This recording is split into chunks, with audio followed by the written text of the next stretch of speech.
भले ही उनके बीच में कितने ही राजनीतिक तनाव हो, कुछ भी हो, लेकिन जो व्यापार है वो स्मूथली चलता रहता है। पूरा विश्व आज की डेट में एक है। एक देश में कितना पैसा आ रहा है, सपोज भारत उसके बदले यूएस से कम सामान खरीद रहा है, बल्कि बेच ज़्यादा रहा है, तो रुपए की जो मूल्य है वो डॉलर के मुकाबले गिर गई। आज हम 4th लार्जेस्ट इकोनॉमी है। एक देश का किसी देश के साथ गुड्स का, सर्विसेज का, पेमेंट का, रेमिटेंस का, ट्रांसफर्स का कितना लेन देन हो रहा है दूसरे देशों से। देख रहे हैं कि भारत ने यहाँ पे 13.5 बिलियन का यहाँ पे सरप्लस देखा। नमस्कार दोस्तों, आज दुनिया में कोई भी देश अकेला नहीं है। हर एक देश का किसी न किसी दूसरे देश के साथ संबंध होता है। राजनीतिक संबंध है, व्यापारिक संबंध है, सर्विसेज का संबंध है। तो हर तरह से कहीं ना कहीं जो पूरा विश्व है एक ग्लोबल विलेज के रूप में दिखाई देता है। अब इसका उदाहरण आप देखिए, भारत का व्यापार है चीन से होता है, यूएस से होता है, यूएस का व्यापार चीन से होता है, वेरियस अदर कंट्रीज से होता है। भले ही उनके बीच में कितने ही राजनीतिक तनाव हो, कुछ भी हो, लेकिन जो व्यापार है वो स्मूथली चलता रहता है। हर एक देश जब व्यापार करता है तो उसका उद्देश्य रहता है कि वो ज़्यादा से ज़्यादा मुनाफा कमाए, ज़्यादा से ज़्यादा निर्यात करे, एक्सपोर्ट करे, इंपोर्ट कम करे। अब वो निर्यात हर चीज़ का करता है, वस्तुओं का करता है, सेवाओं का करता है, आयात करता है जो भी उसके देश में नहीं होता। जैसे हम कच्चा तेल आयात करते हैं और भी बहुत सारी चीज़ें हम आयात करते हैं। निर्यात में हम एग्रीकल्चर जो प्रोडक्ट्स उनको निर्यात करते हैं, सर्विस सेक्टर हम निर्यात करते हैं, तो बहुत सारी चीज़ें हम निर्यात भी करते हैं। फिर भारत के जो लोग हैं बाहर रहते हैं, वो कमाते हैं, वहाँ से पैसा भारत भेजते हैं। यहाँ भी कुछ विदेशी रहते हैं, यहाँ का पैसा अपने देशों में भेजते हैं। ये सारी चीज़ें ये बताती हैं कि पूरा विश्व आज की डेट में एक है। अब कोई भी देश यह कैसे जानेगा कि उसके देश में कुल कितना आयात हुआ, कितना निर्यात हुआ, या विदेशों से उसका कुल कितना संबंध है, आर्थिक कितना संबंध है, किस देश से वह कितना सामान खरीद रहा है, कितना बेच रहा है, फायदा नुकसान घाटा, ये सब कैसे पता करता है। ये सब पता करने के लिए हर एक देश प्रिपेयर करता है बैलेंस ऑफ पेमेंट। मतलब बैलेंस ऑफ पेमेंट क्या यह बताता है किसी देश का, क्या बताता है बैलेंस ऑफ पेमेंट। अगर आप बात करें, बैलेंस ऑफ पेमेंट मेजर करता है, क्या मेजर करता है, बैलेंस ऑफ पेमेंट मेजर करता है कि पूरे विश्व के साथ किसी देश की अर्थव्यवस्था कितनी जुड़ी हुई है। जैसे भारत की जो अर्थव्यवस्था है पूरे विश्व के साथ कितनी जुड़ी है, भारत की अर्थव्यवस्था अमेरिका के साथ कितनी जुड़ी हुई है। अर्थात भारत की जो अर्थव्यवस्था है अमेरिका के साथ, कनाडा के साथ, फ्रांस के साथ, चीन के साथ, हर एक देश के साथ कितनी मात्रा में जुड़ी हुई है, इन सारी बातों को बैलेंस ऑफ पेमेंट में दर्शाया जाता है। साथ ही भारत का व्यापार कितना होता है, व्यापार भी दो चीज़ों का होता है, गुड्स का होता है, सर्विसेज का होता है। तो गुड्स का कितना व्यापार होता है, सर्विसेज का कितना व्यापार होता है, यह भी हमें बैलेंस ऑफ पेमेंट बताता है। तो इससे आपको पता चल रहा है, क्या पता चल रहा है कि बैलेंस ऑफ पेमेंट मेजरमेंट करता है एक विश्व के साथ किसी देश की अर्थव्यवस्था कितनी जुड़ी हुई है, यह बताता है कौन, बैलेंस ऑफ पेमेंट। साथ ही अगर हम बात करें बैलेंस ऑफ पेमेंट, यह तो मेजर करता ही है। इसके अलावा अगर हम बात करें क्या, इसके अलावा हम यह भी देखता है कि एक देश में कितना पैसा आ रहा है, सपोज करिए भारत में कितना पैसा आ रहा है, दूसरा एक देश से कितना पैसा जा रहा है। इन सारी बातों को बैलेंस ऑफ पेमेंट बताता है। मतलब आपने समझ लिया क्या कर रहा है बैलेंस ऑफ पेमेंट, एक देश का अन्य पूरे विश्व के साथ जो आर्थिक संबंध है उनको दर्शा रहा है, चाहे वो एक देश के साथ हो या पूरे विश्व के किसी हिस्से के साथ हो। उसमें यह भी देखा जा रहा है किसी देश से कितना पैसा आ रहा है, निर्यात करते हैं तो पैसा आता है, आयात करते हैं तो पैसा जाता है। तो यह सारे आंकड़ों का भी मेल जोल कौन करता है, बैलेंस ऑफ पेमेंट करता है। अब ये जनरल डेफिनेशन तो आपने समझ लिया। मेरा पर्पस क्या है, देखिए लेक्चर तो बहुत सारे हैं यूट्यूब में, लेकिन आप आसान भाषा में समझे, देसी भाषा में समझिए, सीधी सी बात है। तो उस आसान भाषा में समझाने का मुझे यहाँ पे प्रयास है। अगर हम बात करें बैलेंस ऑफ पेमेंट हो तो गया, अब इसको पढ़ के हम जान क्या सकते हैं, क्या समझ सकते हैं इससे, तो इससे हम यह समझेंगे कि हमारे देश की अर्थव्यवस्था कितनी स्ट्रांग है। अर्थात हम भारत से अगर ज़्यादा वस्तुओं का निर्यात करते हैं और मुद्रा ज़्यादा कमाते हैं तो हमारी अर्थव्यवस्था ज़्यादा मजबूत है। लेकिन अगर हम ज़्यादा आयात करते हैं तो वो हमारे लिए चुनौती बड़ा हो सकता है। ठीक है, तो ये बताता है कि अगर हमारा बैलेंस ऑफ पेमेंट अच्छा है तो इसका मतलब क्या कि हमारी ताकत भी उतनी ज़्यादा अच्छी है, या हमारा बैलेंस ऑफ पेमेंट पॉजिटिव होने का मतलब कि हमारी अर्थव्यवस्था तरक्की भी कर रही है, साथ ही निर्यात को भी बढ़ावा दे रही है। ठीक है, अब आगे देखते हैं इसके अलावा और क्या चीज़ें हैं। जैसे बैलेंस ऑफ पेमेंट ये तो हमने जान लिया, ठीक है ना, कि हमारे देश की अर्थव्यवस्था कितनी मजबूत है। साथ ही यह भी बताता है कि हमारी देश की अर्थव्यवस्था कितनी जुड़ी हुई है। अब अगर बात करिए उत्तर कोरिया की बात करें, उत्तर कोरिया हो सकता है कि बैलेंस ऑफ पेमेंट उसका फायदे में चल रहा हो, लेकिन उसकी अर्थव्यवस्था क्या इस तरह से जुड़ी हुई है जिस तरह से भारत की अर्थव्यवस्था ने देशों जुड़ी हुई है, नहीं। तो इसका मतलब ताकत तो बताता ही हमारे देश के, साथ ही यह भी बताता है कि हमारे देश की अर्थव्यवस्था कितनी मात्रा में जुड़ी हुई है अन्य देश से। और इसके अलावा इससे मदद क्या मिलती है, इससे मदद यह मिलती है कि जो भी हमारे देश के पॉलिसी मेकर्स होते हैं उनके लिए इन्फॉर्मेशन बेहतर एक सोर्स का काम करती है किसी भी व्यापार का नियम बनाने में। अब नियम कैसा, सपोज करिए भारत ने क्या किया, कोई कस्टम ड्यूटी या कुछ भी ऐसा कम किया, एक्साइज ड्यूटी कम की, कुछ भी ऐसा कम किया, टैक्स रेट में कम किया, कुछ भी किया। अब ये क्यों करता है, क्योंकि भारत के पास एक डाटा होता है। ये डाटा कहाँ से आता है, ये डाटा आता है बैलेंस ऑफ पेमेंट के स्टैटिक्स से। बैलेंस ऑफ पेमेंट से भारत देखता है कि क्या भारत में किसी भी चीज़ के निर्यात की आवश्यकता है, भारत को किसी भी चीज़ के आयात की आवश्यकता है। अब अगर उस आयात की आवश्यकता है तो क्या हमने बहुत ज़्यादा टैरिफ लगाए हुए हैं, टैरिफ ज़्यादा लगाएंगे तो हमारे देश के नागरिकों को वह सामान और महंगा मिलेगा।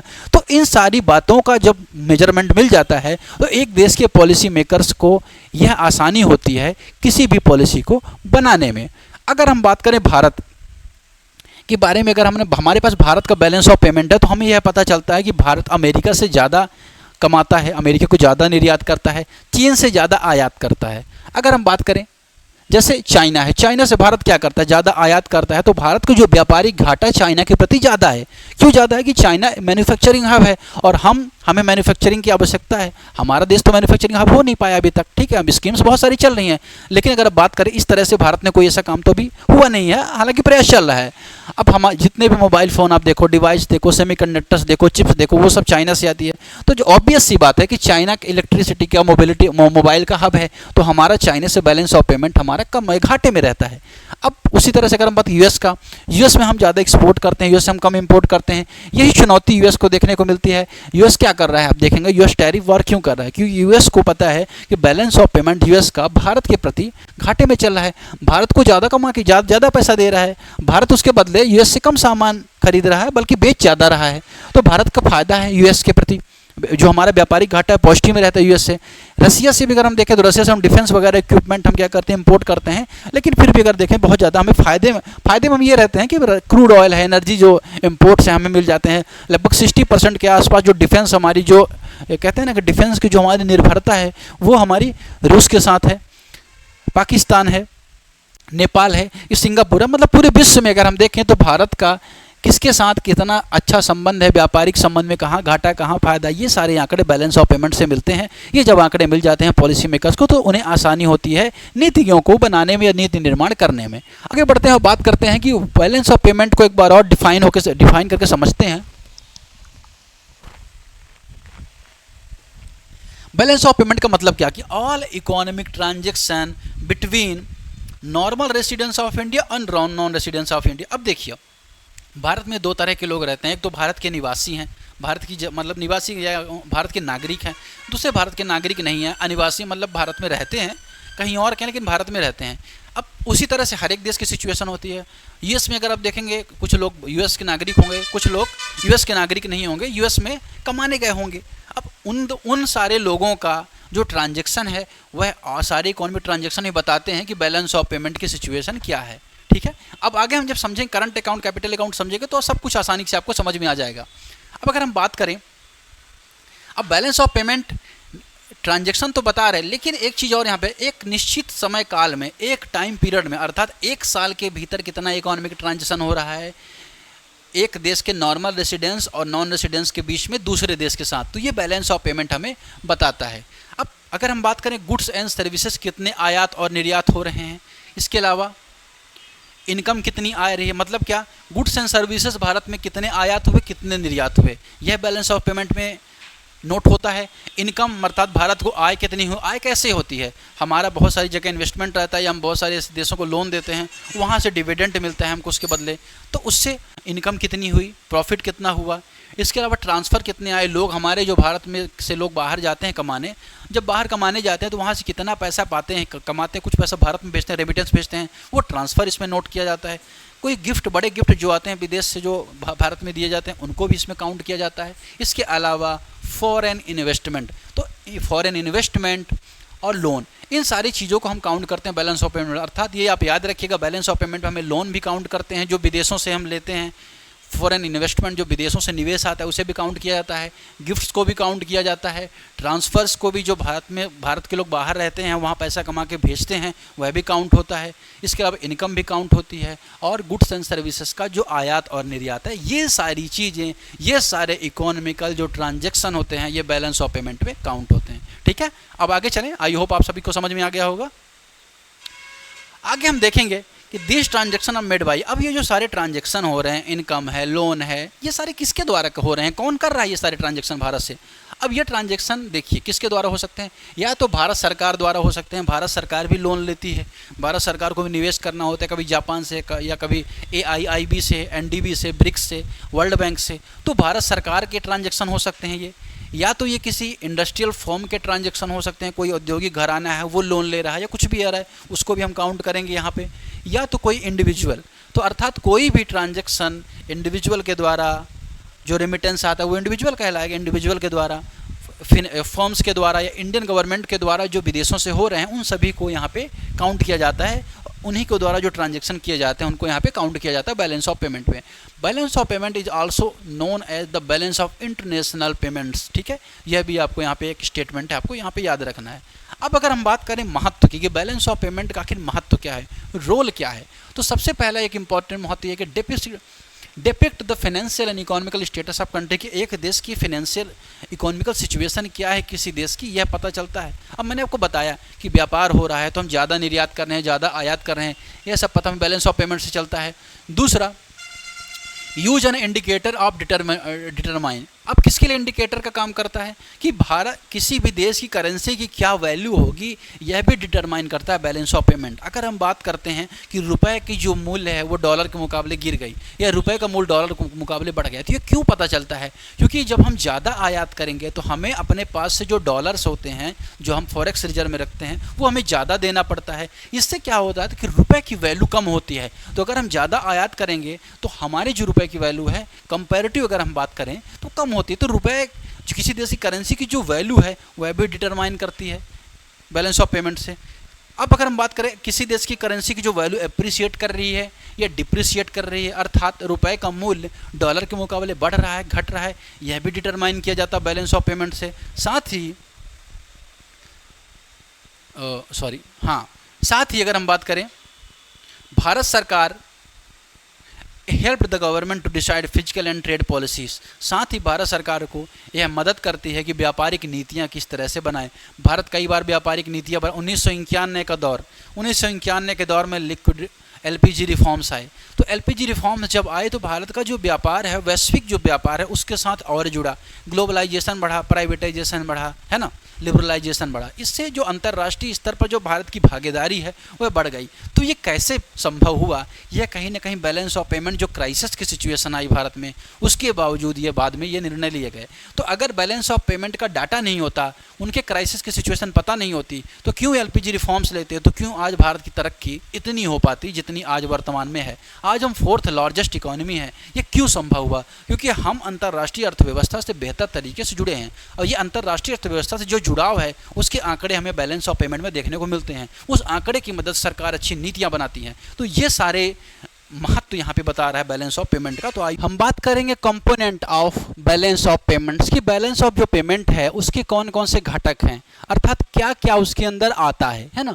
अब बैलेंस ऑफ पेमेंट पे अगर आप बात करें तो दो चीज़ें बेसिकली आती हैं, करंट अकाउंट अर्थात चालू खाता, दूसरा है कैपिटल अकाउंट अर्थात पूंजी खाता। अब करंट अकाउंट का मतलब क्या, करंट अकाउंट का मतलब क्या कि एक देश का किसी देश के साथ गुड्स का, सर्विसेज का, पेमेंट का, रेमिटेंस का, ट्रांसफर्स का कितना लेन देन हो रहा है दूसरे देशों से, ये अकाउंट होता है करंट अकाउंट के अंतर्गत। अब उसमें दो चीज़ें आपको दिखेंगी, एक तो हो जाती है बैलेंस ऑफ विजिबल और दूसरी होती है बैलेंस ऑफ इनविजिबल। अब बैलेंस ऑफ विजिबल या ट्रेड का मतलब ये होता है कि जो चीज़ें आप देख सकते हैं, जो वस्तुएं आप देख सकते हैं, मैंने ये माइक पाकिस्तान भेजा, मैंने ये माइक श्रीलंका भेजा, बेच दिया, तो ये विजुअल में आ जाएगा, है ना, भारत में हमने बनाया बेच दिया, विजुअल में आ जाएगा। लेकिन मैंने क्लासेस, अगर ये क्लासेस मैंने श्रीलंका में ली जाके, ठीक है ना, ये क्लासेस से मैंने श्रीलंका में लाभ दिया, तो ये बैलेंस ऑफ इनविजिबल में आ जाएगा। तो ये क्या बात है कि बैलेंस ऑफ विजिबल और बैलेंस ऑफ इनविजिबल में आ जाएगा रेमिटेंस आ जाएगा, पेमेंट्स आ जाएगा, है ना, और जो बैलेंस ऑफ विजिबल उसमें ट्रेड आ जाएगा, गुड्स और गुड्स का जो ट्रेड होता है, मर्चेंडाइज जो ट्रेड होता है वो आ जाएगा, एक्सपोर्ट इंपोर्ट कितना हो वो सारा बैलेंस ऑफ विजिबल में आ जाएगा।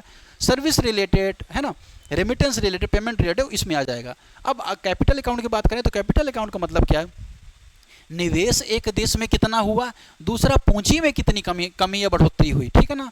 अब निवेश अगर हुआ भारत में, फॉरेन इन्वेस्टमेंट हुआ, तो वो हमारा कैपिटल अकाउंट में है। कैपिटल अकाउंट क्यों, क्योंकि ये लायबिलिटी क्रिएट करता है, अगर हमारे देश में निवेश हुआ है तो कभी ना कभी कोई फायदा लेके जाएगा, है ना। दूसरा लोन कितना हमने लिया वह भी हमें चुकाना पड़ेगा, तो यह भी लाइबिलिटी क्रिएट करता है। और बैंकिंग कैपिटल कि बैंकिंग कैपिटल के थ्रू कितना भारत में पैसा आया वह भी एक तरह का लाइबिलिटी क्रिएट करता है। तो कैपिटल अकाउंट में फॉरेन इन्वेस्टमेंट, लोन्स, बैंकिंग, ऐसी चीज़ें जो भारत के लिए दायित्व क्रिएट करें, वो दायित्व बनाएं, वो कैपिटल अकाउंट में। और ऐसी चीज़ अगर हम बात करें, ये balance of individual current account में आएंगे। अब हम आगे बढ़ेंगे। कंपोनेंट हमने देखा यहाँ पे, करंट अकाउंट देखा, कैपिटल अकाउंट देखा। अब करंट अकाउंट में हमने बैलेंस ऑफ विजुअल देखा और बैलेंस ऑफ इंडिविजुअल देखा। कैपिटल अकाउंट में हमने क्या देख लिया, फॉरेन इन्वेस्टमेंट, लोन और बैंकिंग कैपिटल। अब बैलेंस ऑफ विजुअल में क्या क्या है, बैलेंस ऑफ ट्रेड। हमने सपोज करिए 200 रुपये का सामान बेचा और हमने 100 रुपये का सामान खरीदा, इसका मतलब 100 रुपये हम फायदे में हैं, तो हमारा ट्रेड सरप्लस कहलाएगा। ठीक। बैलेंस ऑफ सर्विसेज, मान के चलिए हमने 200 रुपये की सर्विसेज बेची और 300 रुपये की सर्विसेज खरीदी, इसका मतलब हमारा जो बैलेंस ऑफ सर्विसेज वो घाटे में है। ठीक। तो balance of trade and balance of services वो कहाँ पे आ रहा है, करंट अकाउंट में आ रहा है। इसके अलावा इनकम, सपोज करें net factor income from abroad, NFIA जो होता है, वो विदेश से कितना जो लोगों ने कमा के भारत में भेजा, वो इनकम हुई एक तरह से। ट्रांसफ़र जो भारत में आए, तो ये जो मदे हैं या ये जो चीज़ें हैं, ये balance of visual, balance of individual में काउंट होती करंट अकाउंट में। ये आप इसलिए जानिएगा कि रिसेंटली अभी पता चला है करंट अकाउंट डेफिसिट हमारा सरप्लस रहा है 2024 में तिमाही में, जबकि भारत का जो करंट अकाउंट डेफिसिट हमेशा घाटे में ही रहा है। हमेशा नहीं कह सकते, ऑलवेज वर्ड में नहीं यूज़ करूँगा कि 3-4 बार हमने सरप्लस किया, लेकिन मोस्टली हमने करंट अकाउंट डेफिसिट फेस किया, लेकिन 2024 में हमने करंट अकाउंट सरप्लस फेस किया। अब करंट अकाउंट में क्या क्या चीज़ें वो तो आपने यहाँ पे देख लिया। अब फॉरेन इन्वेस्टमेंट में अगर आप देखेंगे तो फॉरेन इन्वेस्टमेंट जो विदेशी निवेश होता है वो 2 तरह का होता है। पहला विदेशी निवेश होता है FDI, अर्थात किसी भी लिस्टेड स्टॉक लिस्टेड कंपनी में जब 10% कोई भी बाहर से निवेश आता है उसे FDI में काउंट किया जाता है। अदरवाइज जो रेस्ट ऑफ इन्वेस्टमेंट होती है वो पोर्टफोलियो निवेश कहलाती है। शेयर मार्केट में कोई 2000 रुपये खरीद रहा है, $12,000 का पैसे से भारत में स्टॉक खरीद रहा है, वो सब पोर्टफोलियो इन्वेस्टमेंट में आएगी। ठीक, ये चीज़ें आपने यहाँ पे जान ली। अब हम बात करेंगे जो component of balance of payment आपने यहाँ पे देखा, तो कंपोनेंट में आपने देखा करंट अकाउंट है। अगर हम बात करें बैलेंस ऑफ, अब करंट अकाउंट में कौन कौन सी चीज़ें को हम काउंट करते हैं। पहला balance of trade. Balance of trade बता दें कि हमारे गुड्स के और सर्विसेज के बीच में एक्सपोर्ट और इंपोर्ट कितना है वो कौन बताता है, बैलेंस ऑफ ट्रेड बताता है। सपोज करिए हमने 200 रुपये का सामान एक्सपोर्ट किया और 100 रुपये का सामान हमने इंपोर्ट किया। अगर 200 का सामान बेचा, 100 रुपये का सामान बेचा, 100 रुपये हमारा प्लस में है, इसका मतलब क्या, बैलेंस ऑफ ट्रेड हमारा प्लस में है, मान के चलिए। ठीक। दूसरा सरप्लस वर्सेस डेफिसिट क्या होता है, ठीक है, ये भी थोड़ा सा जान लीजिए आप। सरप्लस क्या होता है, positive account, positive current account को सरप्लस भी बोला जाता है, अर्थात the country earn more than it spend become a lender to the rest of the world. जब एक देश दूसरे देशों को ज़्यादा सामान बेचता है, उनसे पैसा कमाता है, वह देश का सरप्लस कहलाता है। दूसरा डेफिसिट, जब एक देश स्पेंड ज़्यादा करता है दूसरे देश में, है ना, इट बिकम बोरोवर बन जाता है वो। तो रेस्ट ऑफ कंट्रीज जब हम स्पेंड ज़्यादा करते हैं वो डेफिसिट हो जाता है, ज़्यादा हम खरीदेंगे, अपना पैसा ज़्यादा देंगे तो डेफिसिट कहलाएगा। लेकिन हमें ज़्यादा फायदा होगा, हम ज़्यादा एक्सपोर्ट करेंगे तो वो सरप्लस कहलाएगा। तो ये सरप्लस और डेफिसिट होता है। अब मैंने आपको बताया था एक तो ट्रेड आ गया करंट अकाउंट में, दो चीज़ें और करंट अकाउंट में आएंगी। जैसे तो मैंने आपको बताया एक तो बैलेंस ऑफ ट्रेड कि हमने ट्रेड में हमारा कितना बैलेंस, मान के चलिए कि हमने 200 रुपये कमा लिए यहाँ से, है ना, 200 रुपये हमने कमा लिए, मान के चलिए हमने 200 रुपये कमा लिए बैलेंस ऑफ ट्रेड से, हमारा एक्सपोर्ट ज़्यादा हुआ। फिर नेट प्राइमरी इनकम, हमारी कितनी इनकम हुई बाहर से, इनकम फ्रॉम इन्वेस्टमेंट अब्रॉड, हमने बाहर जो निवेश किया हुआ है वहाँ से हमारी कितनी इनकम हो रही है, हमें क्या ब्याज मिल रहा है या हमें डिविडेंड मिल रहा है। अगर हमें ब्याज मिल रहा है, ठीक है ना, ब्याज मिल रहा है वह भी हमारे लिए इनकम है, डिविडेंड मिल रहा है वह भी हमारे लिए इनकम है। Payment made to foreign investors, ठीक है। अब अगर हम बात करें NFI क्या होता है, इसे मैं थोड़ा सा आपको सिंपल करके बताता हूँ। सपोज करिए हमने 100 रुपये यहाँ पे व्यापार से ट्रेड में हमने फ़ायदा कमाया, ठीक है ना, ये करंट अकाउंट हम काउंट कर रहे हैं, यहाँ पे करंट अकाउंट को हम कैलकुलेट कर रहे हैं। दूसरा हम यहाँ पे कैलकुलेट करेंगे नेट प्राइमरी इनकम। मान के चलिए हमने बाहर जो निवेश किया हुआ है उससे हमें ब्याज आता है, 100 रुपये का ब्याज आया, 100 रुपये का डिविडेंड आया, ठीक है। लेकिन कोई विदेशियों ने अगर यहाँ पे निवेश किया हुआ है, उन्होंने यहाँ से 150 रुपये कमाए, तो मतलब क्या हुआ, 200 रुपये तो हमने बाहर से कमाए, लेकिन 150 रुपये विदेशी ने भी यहाँ से कमाए। तो जब विदेशी ने कमाए तो 50 रुपये का ही हमें फ़ायदा हुआ। तो जो नेट प्राइमरी इनकम हम जोड़ेंगे तो इसमें 50 रुपये जोड़ देंगे। 100 रुपये हमने व्यापार में फ़ायदा कमाया, 50 रुपये हमने इसमें फ़ायदा कमाया। Net transfer, money sent to as a remittance, gift, donation, ये जो पैसा आया भारत में, रेमिटेंस आया, गिफ्ट आया, डोनेशन आया, इससे हमने 100 रुपये और कमा लिए। तो हमने 250 रुपये का करंट अकाउंट सरप्लस क्रिएट किया, ठीक है, ये चीज़ आपने देखा। लेकिन अगर यहीं पे सपोज करिए कि हमने 100 रुपये जहाँ पे हमने फ़ायदा कमाया था वहाँ पे हमने 200 का घाटा कमा लिया होता है, तो मान के लिए 500 रुपये घाटा हुआ होता, हम ज़्यादा आयात किए होते, निर्यात कम किए होते, तो यहाँ पे हमारे पास सिर्फ ये 50 रुपये फ़ायदा हमारे लिए रह जाता, 100 रुपये ये, तो हमें जो करंट अकाउंट डेफिसिट फेस करता 350 रुपये का। मतलब क्या कि अगर ओवरऑल हमने निर्भर यह करता है कि हम वस्तु और सेवाओं का कितना आयात और निर्यात कर रहे हैं। निर्यात ज़्यादा करेंगे तो हम हमेशा सरप्लस में रहेंगे, हमारे यहाँ सर्विसेज, हमारे यहाँ रेमिटेंस ज़्यादा आता रहेगा तो हम हमेशा सरप्लस में रहेंगे, हमारे यहाँ पे डिविडेंड ज़्यादा आता रहेगा, हम सरप्लस में रहेंगे। तो इसलिए करंट अकाउंट सरप्लस कब रहेगा? जब हमारा ट्रेड अच्छा रहेगा, NFI हमारा बेहतर रहेगा, नेट ट्रांसफ़र हमारा बेहतर रहेगा, तब हम सरप्लस के सिचुएशन में रहेंगे। ठीक है, ये चीज़ आपको यहाँ पर याद रखनी है। अब आगे बढ़ते हैं। अब अगर आपने देखे यहाँ पे करंट अकाउंट में हमने यहाँ पे देख लिया, करंट अकाउंट सारी चीज़ें हमने समझ ली, सरप्लस क्या होता है, सारी चीज़ें हो गई। ठीक है ना। दूसरा कंपोनेंट ये भी हमने देख लिया कि नेट सर्विसेज कितना है। ठीक है ना। नेट प्राइमरी इनकम हमने कितना देखा, नेट ट्रांसफ़र हमारे यहाँ कितना हुआ। और फार्मूला क्या है इसका? करंट अकाउंट बराबर trade gap plus net current transfer plus net income from abroad. मतलब क्या, करंट कैपिटल हमारी कितनी है, करंट जो कैपिटल हमारी कितनी है वो कैसे पता चलेगा? जब हम ट्रेड गैप डालेंगे, मतलब सपोज करिए कि हमारे एक्सपोर्ट इंपोर्ट के बीच जो गैप है उसको हम नेट करंट ट्रांसफ़र जोड़ेंगे, हमारे यहाँ कितनी ट्रांसफ़र है जो मैंने आपको बताया रेमिटेंस गिफ्ट से, उसमें हम नेट इनकम जोड़ देंगे तो हमारा करंट अकाउंट आ जाएगा। ठीक है। अब करंट अकाउंट में आई थिंक आपको कोई यहाँ पे डाउट नहीं होगा। अब यहाँ पे कुछ विजन IAS में करंट अफेयर कोट किया गया था, ये 28 जून को मैं कोट कर रहा हूँ विजन IAS को।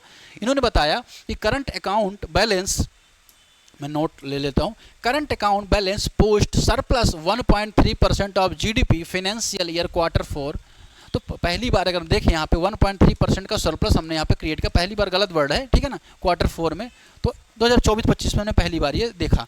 अब इसमें देखें तो यहाँ पे India current account balance overview यहाँ पे आता है कि India's current account posted significant surplus. कितना हमने सरप्लस किया करंट अकाउंट सरप्लस, यही इसी की बात मैं कर रहा हूँ।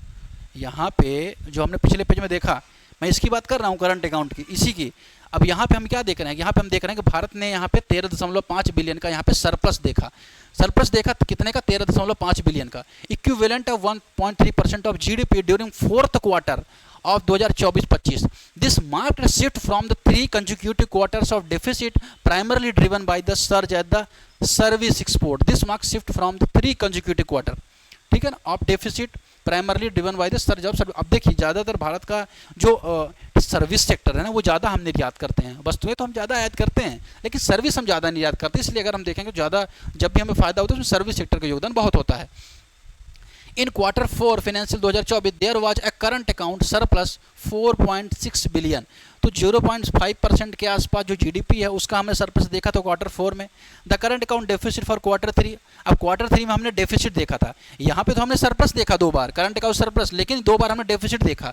क्यों देखा? क्योंकि हमने ज़्यादा सामान खरीदा तो हमने यहाँ पे डेफिसिट देखा 11.3 बिलियन का। इसके अलावा फाइनेंशियल 2025 में करंट अकाउंट डेफिसिट डिक्रीज हुआ 23.3 बिलियन के आसपास, 0.6% ऑफ GDP फ्रॉम 26 बिलियन। तो आप यहाँ पे देख रहे हैं कि लगातार ये चीज़ें चेंज होती रहती हैं। और एक और चीज़, हर क्वार्टर में ये डाटा सामने निकल के आ रहा है। ये क्वार्टर का डाटा बता रहा है, क्या बता रहा है? ये बता रहा है कि भारत का करंट अकाउंट डेफिसिट सरप्लस चल रहा है, घाटा चल रहा है, फायदा चल रहा है, क्या है, ये सारा यहाँ पे बता रहा है। ठीक है। अब यहाँ पे अगर आप देखिए फैक्टर कंट्रीब्यूटिंग टू चेंज, तो कौन कौन से फैक्टर इंपॉर्टेंट रहे हैं जो योगदान देते हैं इस चीज़ में?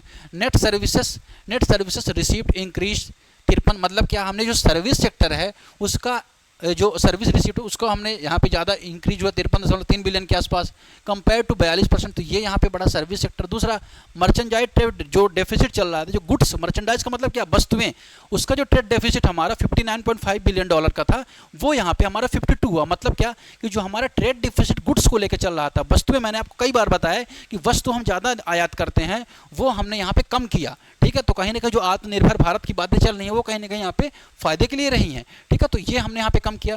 दूसरा, net primary income outflow decrease to 11.9 billion Q4। तो यहाँ पे अगर आप देखेंगे एक चीज़ और यहाँ पे ध्यान रखने वाली बात है कि जो नेट प्राइमरी इनकम है वह कम हुई है। मतलब क्या, हमारा जो इनकम होती थी डिविडेंड से, हमारी इनकम होती थी इंटरेस्ट से दूसरे देश से, यहाँ पे मैंने आपको बताया है, गिव मी अ सेकंड, यहाँ पे मैंने आपको क्या बताया, यहाँ पे आप देखिएगा ये नेट प्राइमरी इनकम, ये जो पैसा आना था ये हमारा कम हुआ।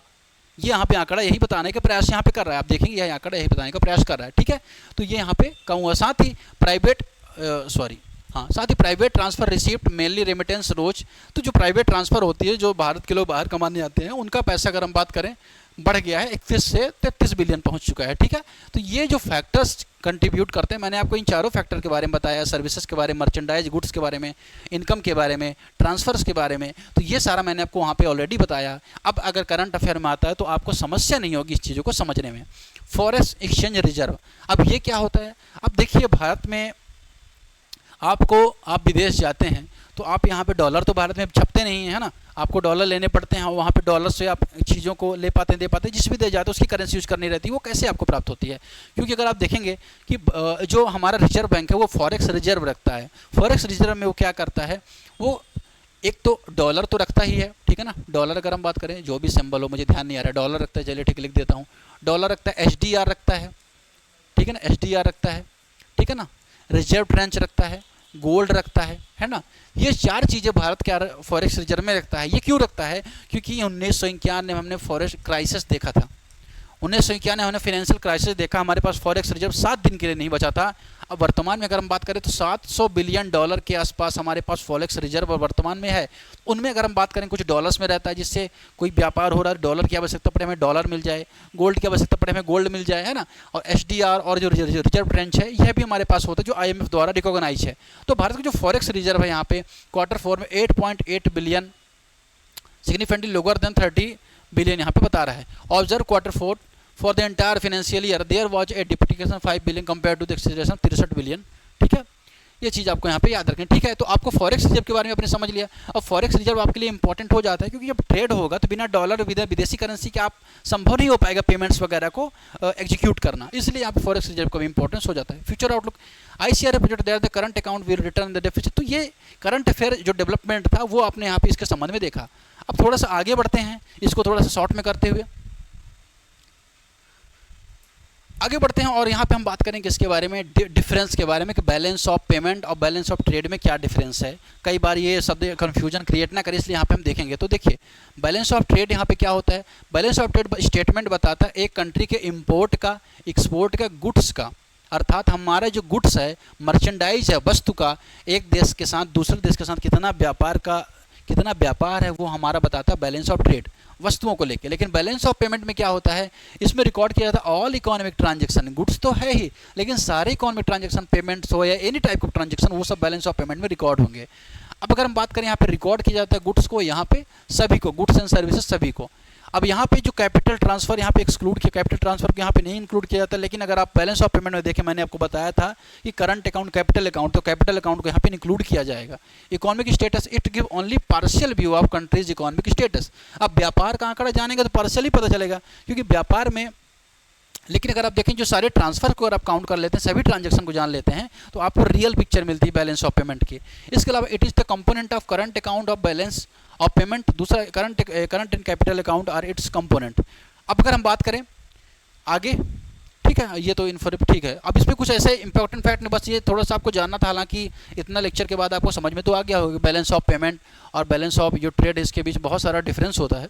ठीक है, अब फॉरेक्स रिजर्व के बारे में यहाँ पे बात चल रही थी। मैंने आपको बताया कि फॉरेक्स रिजर्व आप देखेंगे तो लगभग कहाँ गया, हाँ, ये यहाँ पे 701 बिलियन डॉलर के पास पहुँच चुका है। ठीक है, ये यहाँ पे डाटा मैं कोट कर रहा हूँ रिजर्व बैंक ऑफ इंडिया का। तो आप देखें 2024 में इतना अक्टूबर 2000 पहुँच चुका है। लगातार ये जो फॉरेक्स रिजर्व भारत का बढ़ता गया है, और ये कहीं ना कहीं हमारे लिए अच्छी बात है फॉरेक्स रिजर्व रखना। अब यहाँ पे कुछ करंट अफेयर का आंकड़ा मैं कोट करूँगा बिजनेस स्टडीज़ का। यहाँ पे आप देखेंगे India's forex reserve rise 3.5 billion, RBI report higher gold holding. तो यहाँ पे गोल्ड की जो होल्डिंग है, मैंने आपको बताया कि HDR में रखा जाता है, डॉलर्स में रखा जाता है, रिजर्व ट्रेंच में रखा जाता है, और गोल्ड में। 4 फॉर्म में यहाँ पे आपको, जहाँ तक मुझे याद है 4 ही फॉर्म में आप फॉरेक्स रिजर्व रखते हैं। तो गोल्ड की जो होल्डिंग यहाँ पे बढ़ी है, IMF reserve position also improve. तो IMF की जो रिजर्व पोजीशन है वह भी इम्प्रूव हुई है, ये आपको यहाँ से पता चलता है फॉरेक्स रिजर्व के डाटा से। ठीक है, इंडिया फॉरेक्स एक्सचेंज, इसको मैं थोड़ा सा रब कर देता हूँ। इंडिया फॉरेक्स एक्सचेंज रिजर्व, हाँ,